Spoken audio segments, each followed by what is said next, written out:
வணக்கம் நண்பர்களே. இன்று தமிழகத்தில் நடந்த முக்கிய 3 செய்திகள் உங்களுக்காக. வானிலை எச்சரிக்கை, மதுரையில் தெரு வியாபாரிகள் அதிகரிப்பு, மேலும் கொடிகள் மற்றும் சிலைகள் தொடர்பான புதிய அரசு விதிகள். வாருங்கள் விரிவாக பார்ப்போம். தமிழகத்தில் 21 மாவட்டங்களுக்கு கனமழை எச்சரிக்கை விடுக்கப்பட்டுள்ளது. சென்னை, காஞ்சிபுரம், வேலூர் உள்ளிட்ட மாவட்டங்களில் மிகுந்த மழை பெய்ய வாய்ப்பு. கடலோர பகுதிகளில் அலைச்சல் அதிகமாக இருக்கும் என்பதால் மீனவர்கள் கரையோரத்தில் தங்குமாறு வானிலை ஆய்வு மையம் அறிவித்துள்ளது. மதுரையில் கடந்த 7 ஆண்டுகளில் தெருவோர வியாபாரிகள் எண்ணிக்கை மும்மடங்காக அதிகரித்துள்ளது. 2018- சுமார் 6000 பேர் இருந்த நிலையில் இன்று 19,500- மேல் வியாபாரிகள் உள்ளனர்.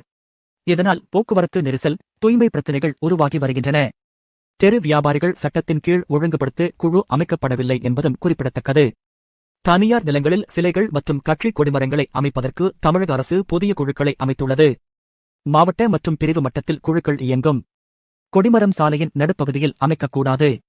மேலும் நிகழ்ச்சிகளின் போது மட்டும் 3 நாட்கள் வரை தற்காலிகமாக நிறுவ அனுமதி வழங்கப்படும். இது அனைத்தும் மதராஸ் உயர்நீதிமன்ற உத்தரவை தொடர்ந்து எடுக்கப்பட்ட நடவடிக்கையாகும்.